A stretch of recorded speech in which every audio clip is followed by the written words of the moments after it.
प्रणाम भैया, हम अंकित सिंह। हमारे चैनल के नाम है DNR रिएक्ट्स। और इस भोजपुरी इंडस्ट्री में जितना भी सॉन्ग आवेला हम सब के देखने जा कि म्यूजिक कैसन बा, बीट कैसन बा, सॉन्ग हम ही कैसन लागता, ठीक ना। हम सब के कैसन लागेला सॉन्ग, कौन सिंगर कैसन गाना गावेला और कौन सिंगर के सॉन्ग कैसन हमें के अच्छा लागेला। भैया गाना आइल बा कलू भैया के, आज सुबह आइल बा, ठीक ना।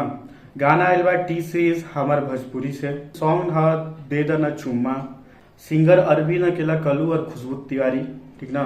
म्यूजिक श्याम सुंदर, राइटर आशुतोष तिवारी भैया, director Vivanshu Tiwari, project manager T Series Sonu Srivastava, ठीक बा। अब इतना का देखे के, चलो हम ये स्टार्ट करे के और देखे के कि गाना हम ये कैसन लागत है कलू भैया के, ठीक ना। और हाँ भाई, अगर अच्छा लगी तो लाइक कमेंट सब्सक्राइब जरूर करम जा, ठीक ना। और शेयर जरूर करम जा भाई, ठीक ना। चलो स्टार्ट करेंगे बिना देरी करे।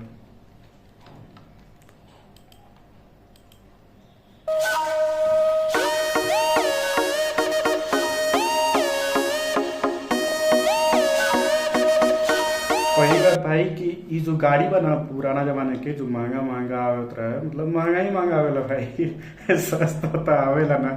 तो ये सब गाड़ी बहुत पसंद बा यार। तू लोग के पसंद बा कि ना बताइए जा।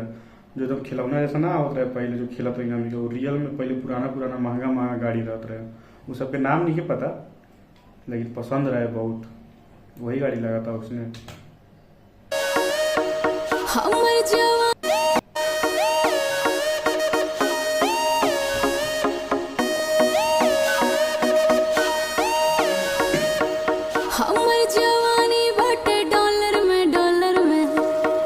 जिसके दिल के घूमिले कॉलर में हमर जवानी बाटे डॉलर में माचिस के दिल के घूमिले कॉलर में। कपड़ा बचवाइस के किलर लेवाइस के पूरा जमाना बा फिर हक में। चश्मा लगा के आइलू आँख में, दे दो ना चुमा 1 लाख में। पागल हो गया उड़ेलू जादू बाटे पाख में, दे दो ना चुमा 1 लाख में। दे दो। कलू भैया के जो सॉन्ग रहेला वो मजेदार तो रहबे करेला, और प्लस पॉइंट में कॉमेडी भी रहेला भाई। तो खुद देखिए जाए इस सॉन्ग में शायद होकी कि ना होकी पता ना, लेकिन बहुत सारा सॉन्ग ऐसा बा इनकर। शादी उदी के गीत भी देखिए जाए बहुत मजेदार होला। और सॉन्ग में तो ऐसे भी फनी थोड़ा लगबे करन, अच्छा लगला, लेकिन थोड़ा कॉमेडी टाइप के थोड़ा करेलन, अच्छा लगला। और गाना भी भाई बहुत अच्छा लगा था। दे दो ना चुमा 1 लाख में। दे दो।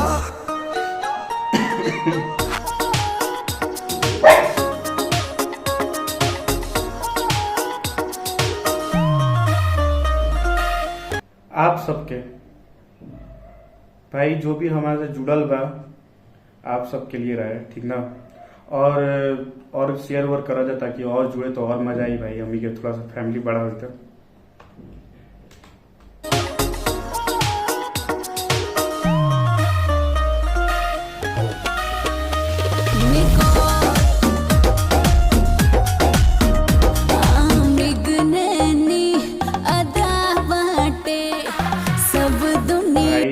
सॉन्ग में देखा रोके के पड़ जाता, गुस्सा मत हो किया जा।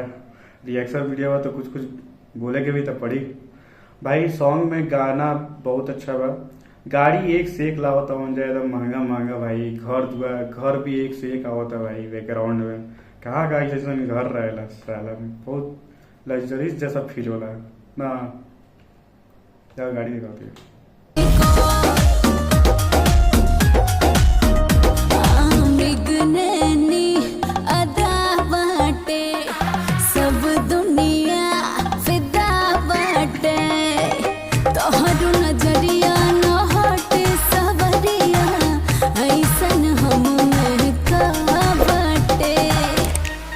थोड़ा अच्छा लगा, थोड़ा हट के रहा ऐसन हम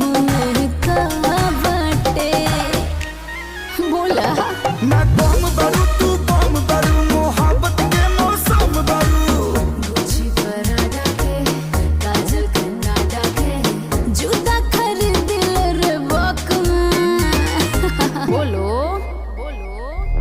चश्मा लगा के आईनी आँख में, दे दो ना चुमा 1 लाख में। निको उड़ेलू जादू बाटे पाख में, दे दो ना चुमा 1 लाख में। भाई गाना तो लोग इंटरटेन करता हो जाए कि ना बताइए जा, अच्छा लगा था कि ना। हम तो भाई खूब मस्ती करता नहीं। सॉन्ग ठीक बा भाई। उड़ेलू जादू बाटे पाख में, दे दो ना चुमा 1 लाख में। मुंह देखो अपना तो का करी।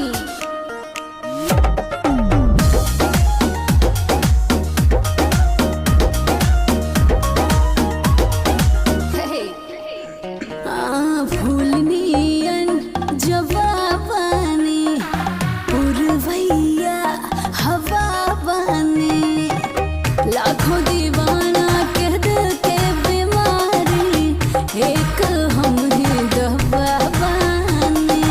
ठीक कोई दे इलाज करो तू राज करो ना, कोलू के नाराज करो। आंसू के अपना शाम के सपना पूरा कर ले एक साथ में। पोरी होई ना ए हो चश्मा लगा के आईलू आँख में, दे दो ना चुमा 1 लाख में। उड़ेलू जादू बाटे पाख में, दे दो ना चुमा 1 लाख में। अब दे देना। अच्छा, ये खुशबू तिवारी यही है क्या भाई? ना वो शायद गाना भी लोग या फिर यही हो गया। पवन भैया के साथ बहुत मस्त स्टोरी लगा रहा इनको भी। भाई सॉन्ग में कोई खराबी नहीं है, एकदम सरल बा, बहुत अच्छा बा सॉन्ग।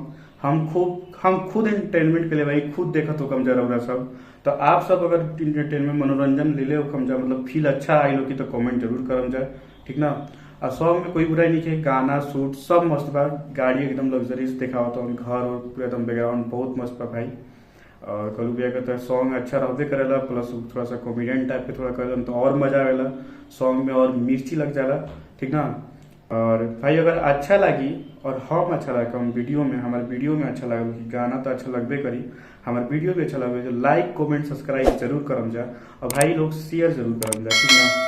हमी के बहुत मतलब थोड़ा सा और एक्स्ट्रा और आदमी बढ़ी तो और मजा आई भाई। कौन ना चाहेला और आदमी बढ़े, फैमिली अपन बढ़ी तो और मजा आई, ठीक ना। इतना कम फैमिली में मजा अभी आवत है, लेकिन और आई जब फैमिली बड़ा हो जाता। ठीक बात, तो हम मिलता नहीं नेक्स्ट वीडियो में। Bye by.